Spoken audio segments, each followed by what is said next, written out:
voltamos com o Horizonte Debate. E no programa de hoje, a polêmica com relação aos cortes na Lei de Incentivo à Cultura, a Lei Rouanet. Participe conosco pelo WhatsApp, como o Juan fez, a Isadora. Isadora, daqui a pouquinho vou ler sua pergunta.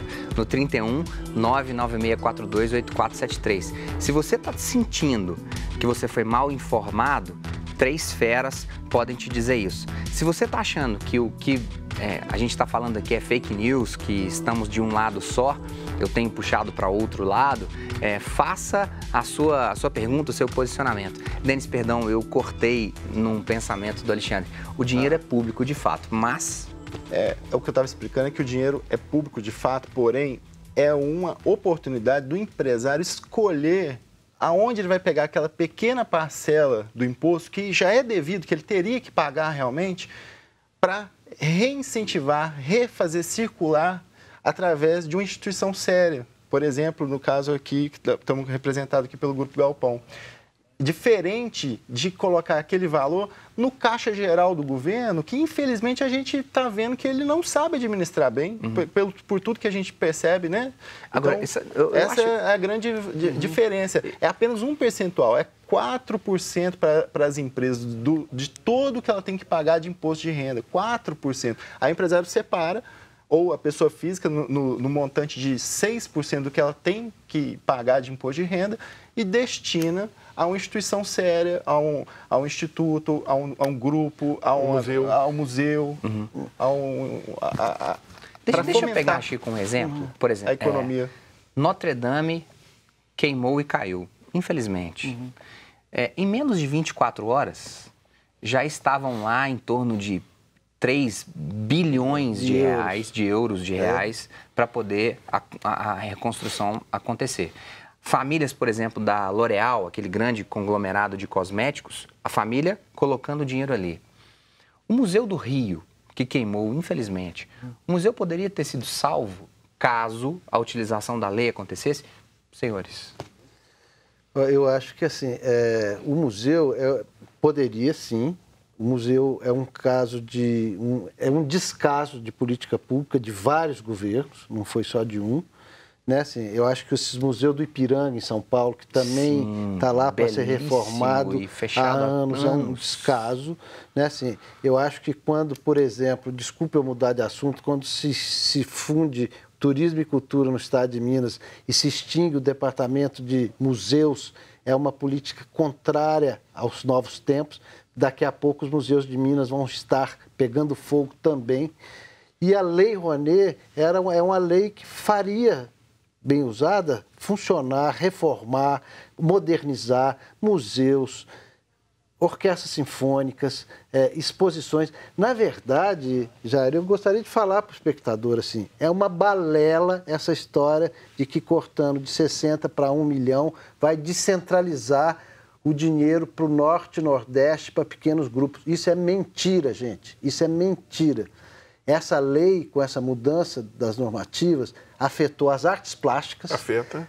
As artes plásticas estão arrasadas, as grandes exposições nós não veremos mais, e os musicais. O resto ficou no mesmo tamanho. Se quisessem mudar, de fato, a lei no sentido de atingir o interior e os pequenos grupos, mudassem de imposto devido para imposto presumido. Se eles dessem uma fatia pequena do imposto presumido, permitissem que as empresas que trabalham com imposto presumido pudessem investir na lei, isso levaria recurso para o interior do país. Uma outra alternativa também poderia usar o Fundo Nacional de Cultura, que é um valor de 3% incidido sobre 3 loterias. Esse valor não está sendo repassado para esse fundo, né? Então, ele está em déficit, está congelado, se não me engano, né? Está sendo contingenciado. A palavra é contingenciado, né? Eu fiz uma provocação no finalzinho do segundo bloco, dizendo de palavras como ressentimento, dureza, né? Todas as perguntas que são diretas em crítica à lei, eu estou colocando em prioridade. Então, se você tem uma participação que é direta de crítica, eu vou dar prioridade. Vocês acham que a Lei Rouanet, do Luiz Carlos... Luiz, depois escreve para a gente aqui, só para a gente saber de onde você está falando. vocês acham que a Lei Rouanet deve patrocinar amostras eróticas, conforme foi em São Paulo? São 3 pontos de interrogação.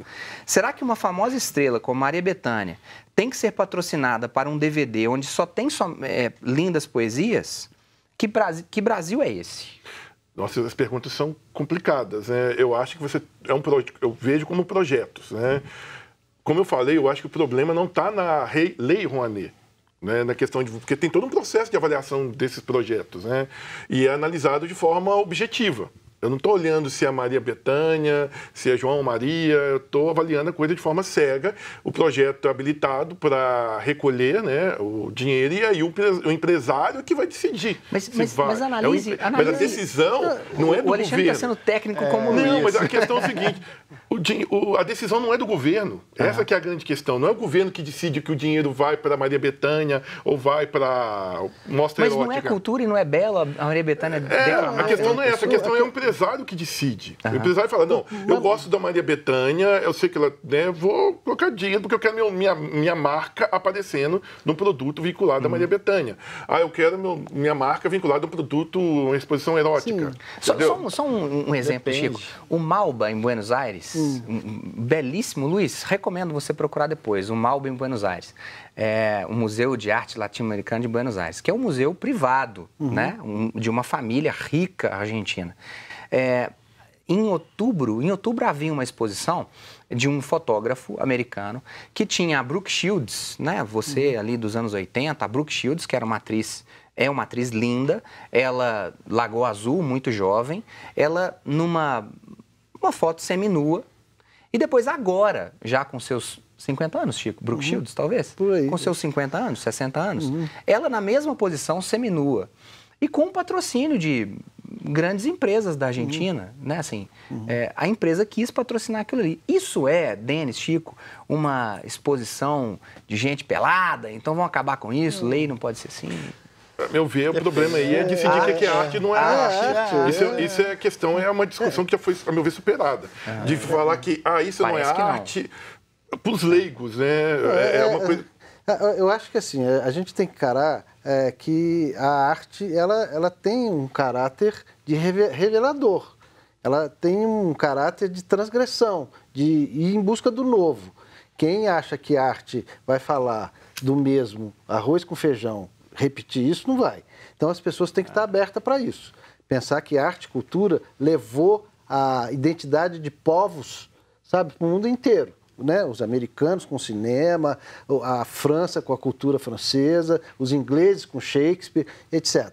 Agora, falar que é um desperdício e que Maria Bethânia pode sim ser financiada desde que o que ela faça volte para a comunidade de graça e com objetivos educadores, etc. Por que não? Se eu fizer um livro de poesia, um blog de poesia, eu posso, e a Maria Bethânia não, é o que o Alexandre falou, os critérios são muito objetivos. Se o Cid Moreira quiser fazer de novo a Bíblia... Se o Cid Moreira quiser fazer e voltar de graça, se o Luan Santana quiser fazer show em praça pública pelo Nordeste, pelas praças do interior, de graça, por que não usar a lei? Ele está fazendo de graça, não está cobrando ingresso, está, enfim, levando... Isso é claro, depende da forma com que esse artista vai retornar para a comunidade. Agora, Denis, para você a pergunta, porque a Isabela está me esperando cá. O Luiz Carlos de Juiz de Fora. Luiz, obrigado pela sua pergunta. Olá, meu nome é Isadora, moro em Betim. Gostaria de fazer uma pergunta para o advogado. Qualquer pessoa pode propor o projeto? Eu ainda não tenho experiência em projetos culturais, acredito que a Isadora deve ser uma incentivadora cultural lá da comunidade dela, uma artista jovem. Eu ainda não tenho experiência com projetos culturais. Mesmo assim, posso apresentar um projeto? Sim, qualquer pessoa tem o poder de apresentar um projeto. Não vai ser fácil, né? No caso específico de uma pessoa que não é ligada à cultura, hoje a instrução normativa ela limita o valor do projeto a 200 mil. Mas ela pode apresentar, vai ter que cumprir todos os requisitos que não são fáceis, a burocracia não é simples, mas ela Pode apresentar? Pode apresentar. Deixa eu só recomendar, Isadora, nós fizemos há 1 ano e meio atrás, mais ou menos, um Horizonte de Debate sobre lei de incentivo ao esporte. Eu trabalhei durante 11 anos no Cruzeiro e a categoria de base era muito financiada por lei de incentivo ao esporte. Empresas privadas que destinavam parte do imposto de renda para fomentar a formação dos meninos. Imagine a importância disso. Mais de 20 mil meninos que o Cruzeiro observa, o Atlético também, durante todos os anos. Em torno de 200 meninos moram nas categorias de base, comem, estudam, são formados ali. Importantíssimo pensar um negócio desse. A gente fez um Horizonte de Debate sobre isso. E eu trouxe o meu mestre de Muay Thai, Daniel Oss, para poder, como exemplo, e como é difícil para esse incentivador, para esse sujeito que faz a parte do esporte e da cultura, conseguir algo assim. Lá no Cruzeiro éramos uma advogada, uma estagiária e uma secretária, duas advogadas, para poder correr atrás desse processo. A burocracia não é fácil, como tem que ser, né, Chico? Não é uma coisa que o Luan Santana tira da cabeça dele, não é? Absolutamente. Eu acho que tem todos os controles, a gente presta conta, enfim, tem um detalhe. Os cachês dos artistas têm limitação também. Então, o Luan Santana, no show do Luan Santana, ele é um artista. Ele tem limitação do cachê. Todos os membros que estão ali têm limitação. Existe, salvo engano, o limite é de 45 mil. É um limite alto, até não é baixo, mas depende do nível de cada profissional. Até pouco tempo era 30 mil. Era 30 mil, agora parece que ele está subiu. Até 45. Então, se tiver um show, pode ser a Maria Bethânia, pode ser Caetano Veloso, pode ser o Luan Santana, ele vai ter o limite que é estabelecido pelo Você quer Ministério. Ver um exemplo para Juan, para todos esses que pensam, é muito claro. Rock in Rio, o ano passado, que deve ter um custo não sei quantos milhões, ele captou 800 mil da Lei Rouanet. A Lei Rouanet impõe, todo projeto que é beneficiado pela lei, impõe um custo baixo de ingresso. A hora que o Rock in Rio viu, olha, eu captei 800 mil e por isso eu vou ter que cobrar barato, ele falou, não me interessa. Pegou os 800 mil e devolveu para o governo. Devolveu para a empresa. Falou, olha, eu não quero porque eu não posso cobrar barato, porque o meu custo é alto. Claro, o jogo está claro aí. Então, o Rock in Rio, se ele cobrasse barato o ingresso, ele ia usar os 800 mil de um orçamento de 50 milhões, sei lá quantos que era o orçamento. 135 ele achou inconveniente, devolveu o dinheiro e falou, agora eu vou cobrar o que eu quero. Sim. Esse jogo fica claro. Vou voltar no quarto bloco e a gente vai conversar mais sobre isso. Vamos para um breve intervalo. Fique com a gente se você tem uma opinião parecida com a do Luiz e a do Juan e se você tem uma opinião como a da Isadora. Escreva para cá. Até daqui a pouco.